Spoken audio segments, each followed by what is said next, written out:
Canik has been knocking it out of the park lately. When the METE line came out, there was a complete update to the frame and slides.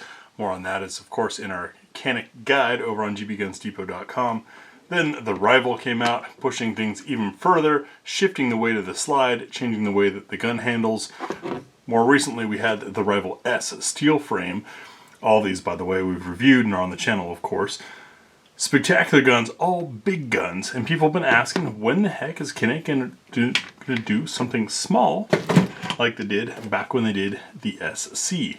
Well, now we have the MC. Tabletop review and field strip is coming up. We're going to go over what's in the box, take a look at the manual, fit, finish, and features. Going to field strip the thing, check for chamber support, a little bit of trigger talk, all coming up next on GB Guns. After all those larger guns, it's nice to have a smaller case for once. Notice that this does have holes for running locks through. I'm not sure how durable the polymer would be, but at least it's a lockable case. That's a nice touch. So we open it up. We have envelope with our owner's manual and some paperwork and a quick cheat sheet for those who are not familiar with how Caniks come apart and go together. They are a little bit different than what some people are used to. Also, a nice big note about the toolkit. So I can get this thing out of the top. These cute little guns that come in the more modern Caniks are a toolkit. You can see that's a bit driver there, and inside you've got your drivers and screws for mounting optics. Nice that they've now made a, hey, pay attention, because a lot of folks didn't realize that this was in here. Let me get this stuff out of the way, and now we can see what's in the box itself. So the gun comes with a chamber flag already in it, and a holster. These holsters are reversible to inside or outside the waistband. We've got one mag in the gun, a pinky rest floor plate if you want, a loader, and a larger mag. This is a 15 rounder with an extension on the bottom, or sleeve rather. Up top is that cleaning, or that toolkit that I mentioned. We've got a nice punch for driving out the pins because this is a METE gun. So it is a little more user-friendly for really stripping the thing down far if you want to. I've seen in the social groups like on Facebook, lots of folks doing all kinds of wild Cerakoting and things. A lot easier to do when you can knock the thing apart. We've got our brush, cleaning rod, and our 2 additional back straps. That's right, interchangeable back straps on a micro gun is a nice thing. I'm excited about that. Before we hit the range, Ms. T and I will find which of the 3, the one on the gun or these other 2, fits us best as a compromise. And you'd be surprised to learn that, yeah, it does make a difference. And yes, there are some guns where we find that one size fits her medium hands and my XXL hands better than the other 2. With this out of the way, we can get a look at the gun, but first let's take a look at the manuals, because sometimes there's some good information in there. Even if you consider yourself familiar with firearms, sometimes there's something in here worth looking at. It also gives us an indication as to how well the company wants you to know and understand their firearm, and it shows YouTube that when I field strip this thing, I'm not modifying the gun, it's actually here in the manual. So the font is nice and big. We've got gloss paper, good quality paper, so nicely done there. There's all the specs. You can pause and read if you want, or check out our article over on gbgunsdepot.com, where we'll have all that stuff. I did not see anything in here about plus P ammunition, other than using overpressured ammunition can void the warranty. So is that considered overpressured or not? In YouTube moderator, here we are, field stripping. You can see the steps, and that's exactly what I'm going to be doing, especially and reinstallation. But manual overall, no major notes other than seems decently done. Before we get into fit, finish, features, and all that, want to compare against the Canik TP9 Elite SC, since I know a lot of you Canik folks are probably wondering what's the difference. Is there really much of a difference? I was wondering the same thing, grabbed our SC and wanted to show you comparison wise, is this really a micro or is this just the SC redone? And you might be thinking it's the SC redone. Let me show you some things before you set your mind to that. If I set these end to end, you can see that the MC is indeed shorter. if I set the barrel hoods together, you can see that the barrel on the MC is shorter and the slide is also a little bit shorter. Looking at the magazine release, on the Elite SC we had a full-size mag release, as in the same that was on the regular guns of the time. On the MC it is a smaller magazine release. They also made it a little bit narrower and quite a bit lighter by chopping off, zoom in so you can see, where the slide flares out classically on the Canics. That hump there, you can see on the MC, is significantly smaller, makes for a narrower, thinner gun. So you've got a shorter, lighter, thinner gun with less protrusion from the controls. Those are the differences. As far as magazines, you might be wondering, is there interchange? And this is something I thought was fascinating. Our Elite SC magazine does not work, but that's because of this floor plate meant for the SC. Keep in mind this is pre-METE design. If I take the mag out of our METE SFX, without the floor plate becoming an issue, it locks in and fits just fine. So although this is a micro compact, you've got magazines that follow the same tube size as the regular Canics, which means you have magazine interchangeability.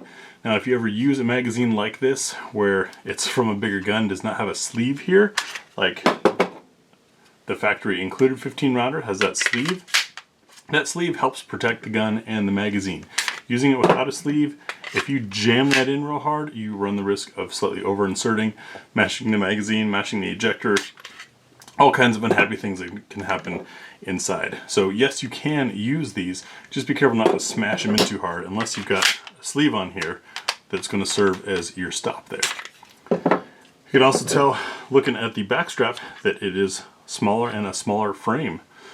See, it's a little bit shorter, and we've got the texturing from the side on the back as well, instead of just the grid marks there that were used on the earlier Canik SC. So I hope that answers some questions.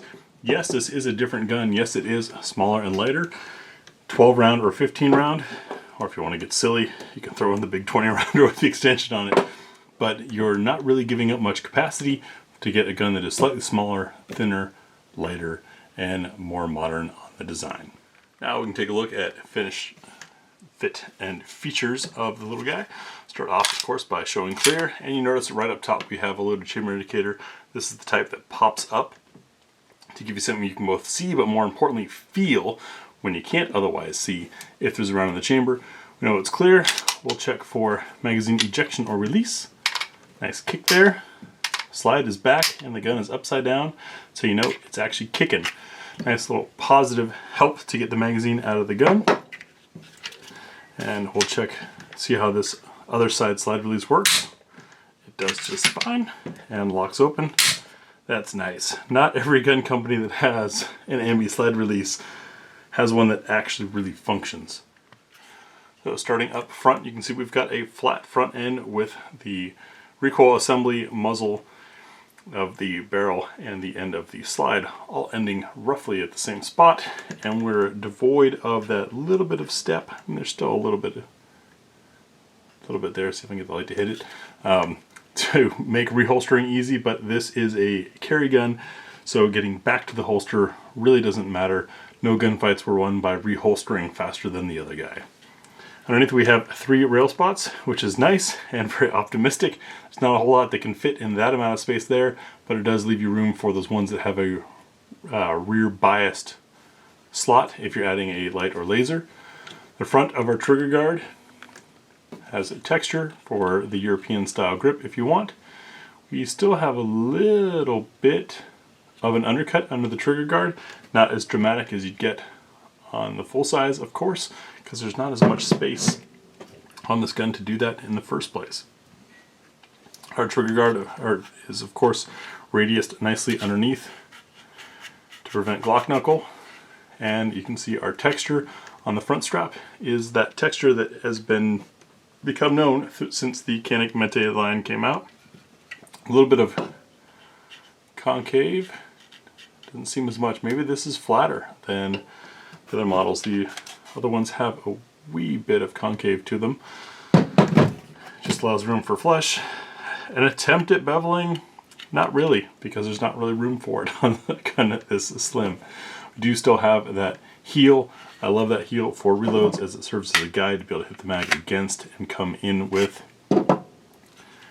And the texture on the back strap, that's a nice update to the older ones. Heck, even the METE SFX was still using that diamond on the back.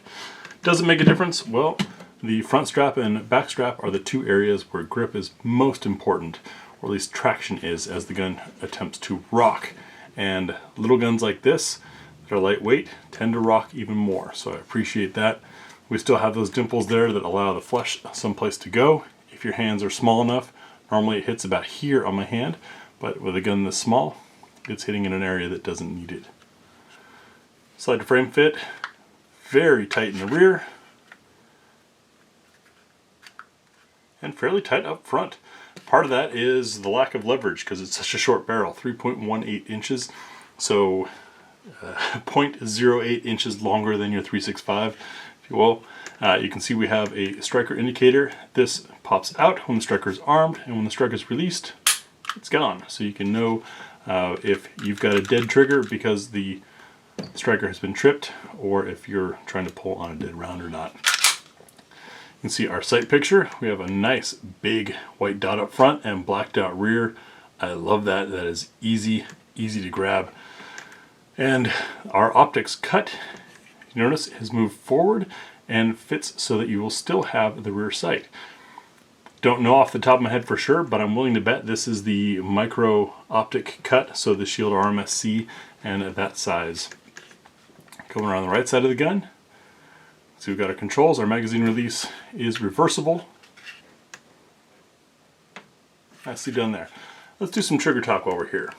Those who know and love Caniks love these triggers. You have a very thin safety blade in the middle that prevents it from firing. Now, as you can tell by the striker indicator in the back, this is a pre-cock striker setup, which makes this first pull fairly light. You're taking up some tension, but it's not a lot of effort required. Come back to the wall, clean break, and do they retain that super short reset? Oh yeah. This is the gun that can be fired quickly if you want to. Also something to keep aware of. If we'll see when we get to the range how flippy this thing is, but sometimes guns that are too small for your hand or hard to hold on to, you may not want to trigger that short or light. It feels to me, let's try that against, let's go latest and greatest with the steel frame.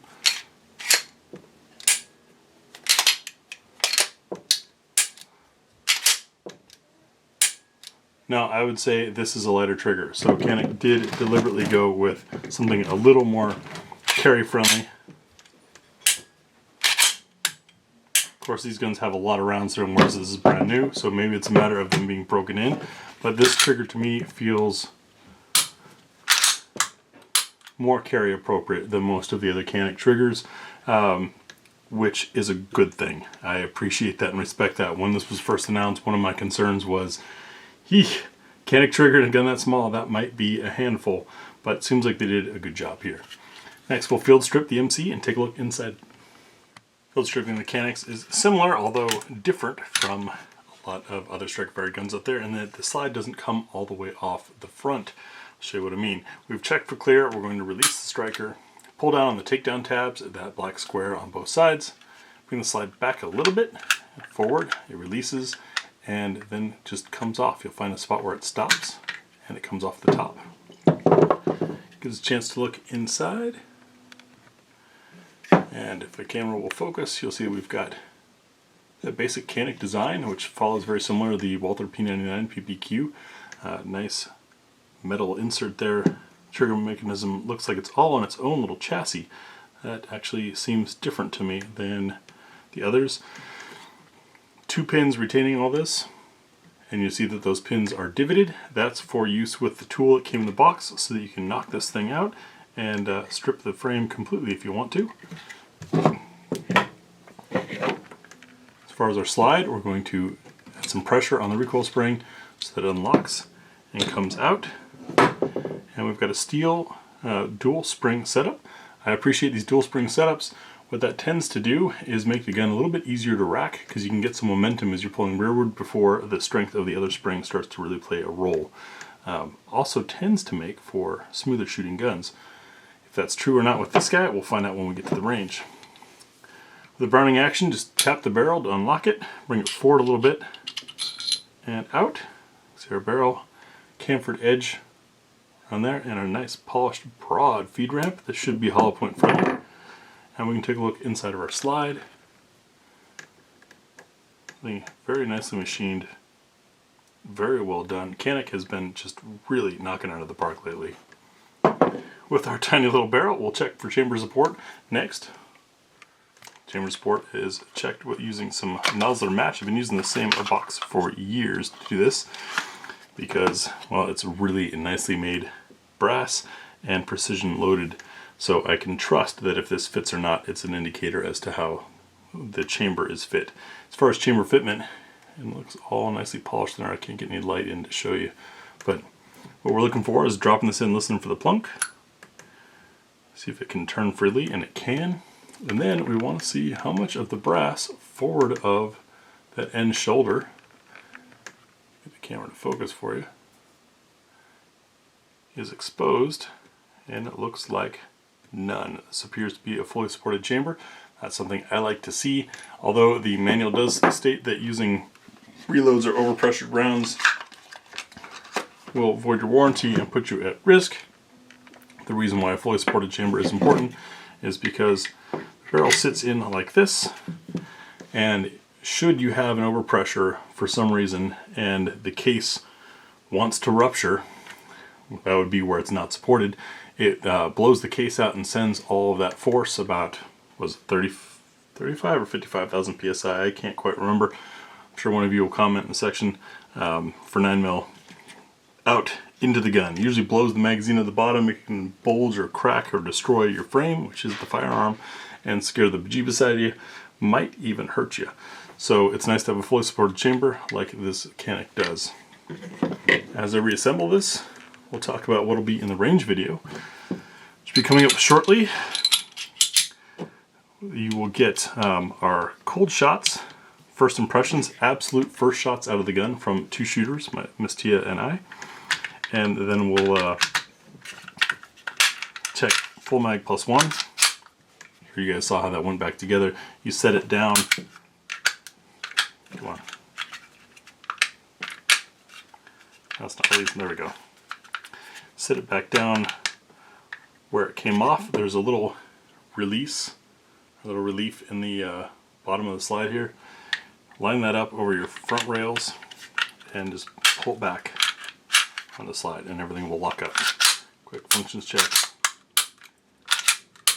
After we do the full magazine +1 and see how the gun runs fully stuffed, you'll get our trademark What's for Dinner test, where we'll run 10 additional loads through the gun of different case materials, projectile shapes, overall lengths, different weights, etc. to see how the gun runs on that. We'll try sights and trigger control on our spinner target, then give you some practical accuracy shots from two shooters before giving you the concluding thoughts from two different shooters, which should be pretty interesting.